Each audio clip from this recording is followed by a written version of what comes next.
Hey everyone, and welcome back to our daily deep dive into current affairs. Yeah, It's designed specifically for all you UPSC aspirants out there. that's right. So today we're going to be tackling a whole bunch of news from January 26th, 2025. Sounds good. It's going to be quite a journey. I am looking forward to it. We're going to cover everything from India's advancements in space, Right. to some really fascinating discoveries about ancient cultures. Yeah, we've got a lot on the docket today. We'll even touch upon a legal doctrine that's essential for understanding India's judicial system. It's going to be great. So let's just dive right in. Okay, sounds good. What do you think is the most interesting thing we have today?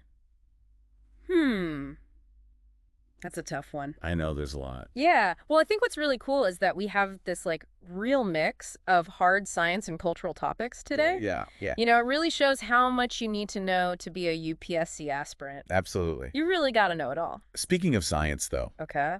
let's start with ISRO's latest success, which is the launch of the NVSO-2 navigation satellite. Okay. Now, I know ISRO launches satellites all the time, right? Right. What's so special about this one? Well, this launch is particularly significant Okay. because NVSO-2 is part of the NavIC system. And remind me what that is again? NavIC is India's very own version of GPS. Oh, wow. Okay. Yeah. So it's a major step towards, self-reliance Okay. when it comes to this really critical navigation technology. Yeah. And that has huge implications for Uh-huh. everything from national security Wow. to economic development. Okay, so it's not just about having our own version of Google Maps. No. There's a deeper meaning. Much deeper. Yeah. There's a strategic angle to this. Okay. Think about it. Okay. Relying solely on other countries for these navigation systems, Yeah. that's a vulnerability. Yeah. Especially in times of, geopolitical tension. Yeah. That makes sense. NavIC is really going to provide India with an independent and secure navigation system. That's great. Yeah, it's making sure that all these critical services, Right. like transportation, communication, and even defense operations, can work Okay. without having to rely on anyone else. Awesome. Yeah. That makes a lot of sense. Mm-hmm. And what about the technology itself? Okay. Anything remarkable about NVSO-2? Definitely. It's got this incredibly precise atomic clock.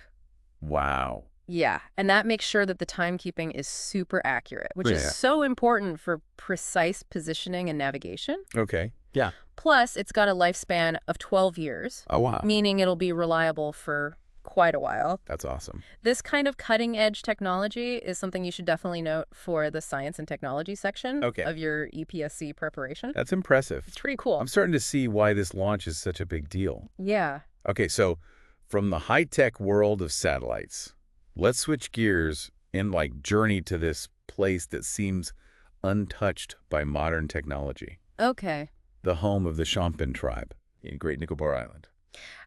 This is a fascinating case study for any UPSC aspirant Yeah. interested in anthropology and tribal communities. For sure? The Shompen are one of the most isolated groups on Earth. Wow. Yeah, they live a nomadic hunter-gatherer lifestyle Right. with minimal contact with the outside world. It's incredible to think that a community like that still exists today. Yeah, it's really remarkable. What makes their way of life so unique? Well, they're completely dependent on the rainforest Okay. for their food and shelter. Okay. They have their own distinct language Wow. with multiple dialects. Interesting. And their belief system is rooted in animism, Okay. where they see spirits in nature. So it's like a window into our own past. Yeah, it really is. The culture is so connected to nature. It's fascinating. How does their existence fit into the broader context of India's tribal population and policies? Well, their isolation raises some important questions Okay. about how we balance protecting indigenous cultures Yeah. with integrating them into mainstream society. Right. It's a complex issue. Yeah, for sure. It's relevant not just for anthropology, Right. but also for governance and policymaking. That's a great point. Yeah. It's a reminder that progress shouldn't come at the cost of erasing cultural diversity. Exactly. Now, from the rainforest, let's dive into another critical environmental topic, Okay. blue carbon. Mm. I have to admit, Yeah. this is a term that I've heard, but I don't fully understand it. Okay. Could you explain it for me? Yeah, so blue carbon is a relatively new concept, Okay. but it's gaining a lot of attention. Okay. Especially with all the climate change stuff happening. Makes sense. Basically, it refers to the carbon that's captured and stored Okay. by ocean and coastal ecosystems, Okay.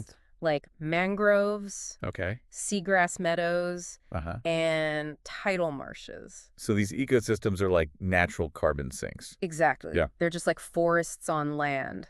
And what's really fascinating is that they're even more efficient Okay. than forests at absorbing and storing carbon. Wow. I had no idea. Yeah, it's pretty incredible. Okay, so why is this blue carbon thing Yeah. so important for UPSC aspirants? Well, blue carbon is a hot topic Okay. in environmental policy and climate change mitigation. Right. Understanding its importance and how it connects to various international agreements Yeah. and conservation efforts is really crucial for anyone taking the UPSC exam. Gotcha. I'm starting to see how all these topics are interconnected. Yeah, for sure. Speaking of connections, Okay. India's deep ocean mission Yeah. seems to be all about connecting science, Uh-huh. resource management, Yeah. and technological innovation. Right. What's the latest on this mission? Well, the Deep Ocean Mission has a lot going on. Okay. It's a multi-pronged initiative Right. that's exploring the Indian Ocean. Okay. One of its most exciting components is Samudrayan. Okay. What's that? So Samudrayan is a manned submersible. Yeah, and it's going to carry scientists to a depth of 6,000 meters. That's insane. Pretty cool. What are the key objectives of this deep sea exploration? Well, the mission aims to unlock the secrets of the deep ocean. Sounds exciting. Yeah, it's about exploring its biodiversity, Okay. mapping its resources, Uh-huh. and even searching for potential sources of clean energy. Wow. This aligns with India's growing focus on scientific research, technological advancement, Yeah. and securing its strategic interests in the Indian Ocean region. So it's not just about the adventure. No, it's much more than that. There's like a bigger purpose. Yeah, it's about strategic foresight and resource security. That makes a lot of sense. Yeah, and it's really a testament to India's commitment to pushing the boundaries Yeah. of scientific exploration and technological innovation, Okay. which are, recurring themes in the UPSC syllabus. Right. I'm seeing that. Yeah. It's all starting to come together. And we're back with part 2 of our deep dive into current affairs from January 26th, 2025. And this is all specifically for all you UPSC aspirants out there. Exploring the ocean depths like that Right. sounds straight out of a sci-fi movie. Yeah, it's pretty wild. But let's shift gears for a bit and talk Yes. about something closer to home. Yeah. The Nahargarh Wildlife Sanctuary. Okay.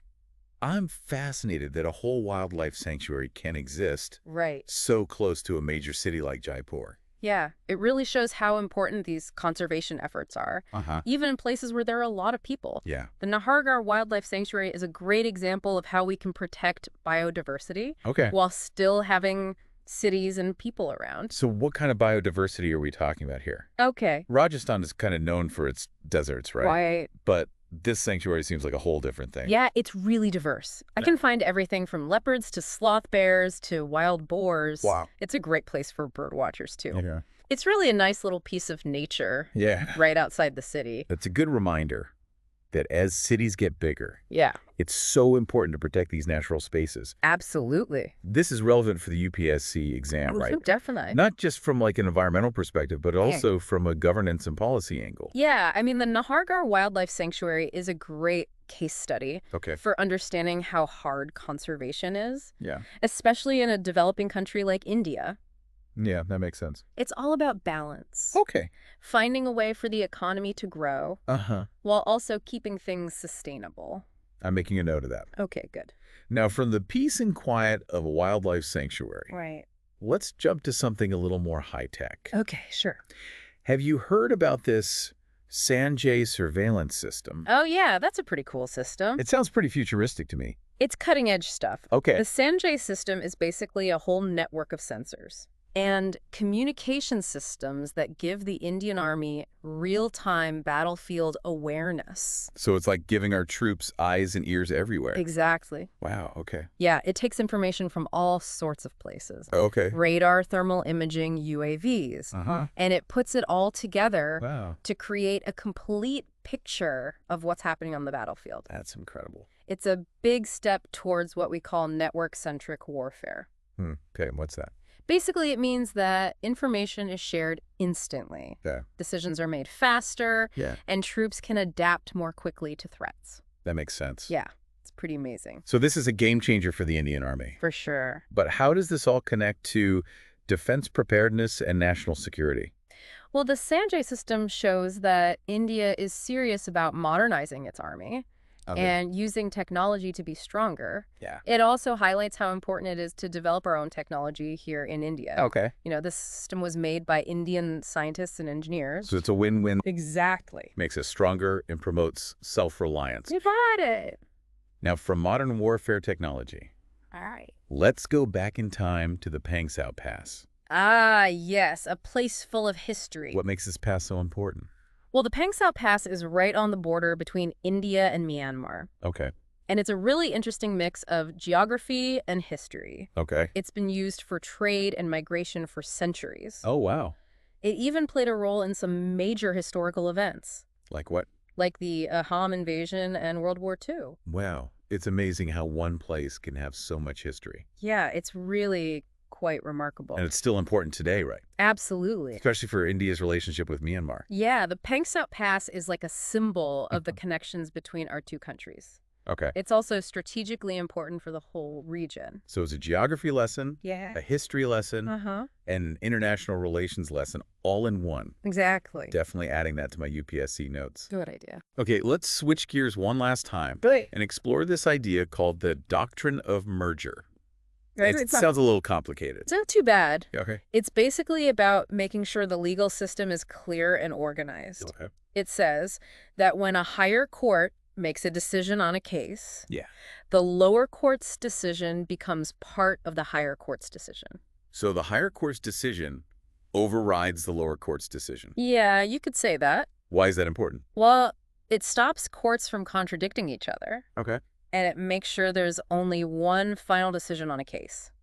Yeah. Okay. That's super important for keeping the law consistent Uh-huh. and making sure people respect the authority of the higher courts. It's like a system of checks and balances. Yeah, that's a good way to think about it. And this is something I need to know for the UPSC exam, right? Definitely. Okay. If you want to understand how the Indian legal system works, Yeah. you need to know about the doctrine of merger. I'm starting to see how all these different topics are connected Uh-huh. and why they're important for the UPSC exam. Yeah, you're starting to get the big picture. It's not just memorizing facts. Right. It's about making connections Exactly. between history, geography, science, technology, and even law. It's about understanding how the world works. Yeah. And how India fits into it all. Okay. That's what makes preparing for the UTSC exam so interesting. Well said. But we only just scratched the surface today. I know, right? There's so much more to learn. Yeah. Stay tuned for part 3. Okay. We're going to dive into even more fascinating topics Awesome. and give you even more insights to help you with your UPSC prep. All right. Welcome back to the final part of our deep dive into the current affairs of January 26, 2025. It's been quite a journey so far. I know, right? Yeah. I feel like I'm starting to see the UPSC exam in a whole new light. Oh, yeah. Yeah, it's not just about memorizing facts anymore. Sure. It's about understanding how everything fits together. That's a great way to put it. Yeah, like how science and history and even legal stuff all connects. Exactly. The UPSC exam really wants to see if you can analyze and apply knowledge from all these different areas. Yeah, it's not just about knowing stuff. Nope, it's about using what you know. Speaking of diverse fields, let's talk about this place called Rakhigarhi. Okay. It's one of the biggest Indus Valley Civilization sites in India. Ah, yes, Rakhigarhi, a treasure trove of ancient history. Why is this site so important to archaeologists and historians? Rakhigarhi is like a time machine, Wow. taking us back to one of the oldest urban cultures in the world. The Indus Valley Civilization. Exactly. And what's amazing is that they found evidence of such advanced urban planning. Really? They had streets, drainage systems, even public baths. Wow, that's incredible. It's amazing how organized they were. What other cool stuff have they found at Rakhigarhi? Oh, they found all sorts of things. Like what? Pottery tools, jewelry, even skeletal remains. Wow. It really gives us a glimpse into what life was like back then. That's so cool. But the most exciting discovery has to be the DNA evidence. Wait, they found DNA from that long ago? Yeah. They were able to extract ancient DNA from the skeletal remains. How is that even possible? Well, thanks to advancements in genetic research, we can now analyze DNA from really old bones. Yeah. And that gives us a look into the ancestry of these ancient people. So it's like we're tracing the footsteps of our ancestors. Exactly. And how does this connect to the UPSC syllabus? Well, the Indus Valley Civilization is a big part of the ancient history section. Okay. So understanding these archaeological discoveries and what they mean Yeah. is super important for any UPSC aspirant. Okay. I'm definitely making a note of that. Good idea. It's amazing how much we can learn about the past from a single archaeological site. It really is fascinating. Okay, let's bring things back to the present Right. and talk about blue carbon again. Okay. I know we touched on it before, Uh-huh. but can you tell me more about why it's so important? Absolutely. Blue carbon is becoming really important in the fight against climate change. Okay. Remember, it's all about the carbon that's captured by those coastal ecosystems. Like mangroves and seagrass. Exactly. But why are these ecosystems better at storing carbon than forests on land? Well, they're incredibly good at absorbing carbon and storing it in their sediments. Okay. And it stays there for a really long time. Oh, wow. Like centuries. So protecting these coastal ecosystems is like a two-for-one deal. Exactly. It helps biodiversity and fights climate change. You got it. And that's why policymakers and conservationists are getting so excited about blue carbon. That makes sense. It's a natural way to tackle climate change. And this is all relevant for the UPSC exam, right? Oh, definitely. Yeah. Especially for the environment and ecology, climate change, and even international relations sections. Okay. Knowing about blue carbon is becoming essential. It's all starting to make sense how these topics are connected. That's the beauty of it all. Yeah. But before we wrap up, let's talk about this event called the Pangsau Pass International Festival. Oh, yes, a celebration of culture and friendship. What's so special about this festival? Well, it happens every year on the India-Myanmar border. Okay. And it's all about bringing communities from both countries together. Okay. They share their traditions, music, dance, food. That's awesome. It's all about building understanding and strengthening ties between India and Myanmar. So it's not just a festival, it's like diplomacy through culture. Exactly.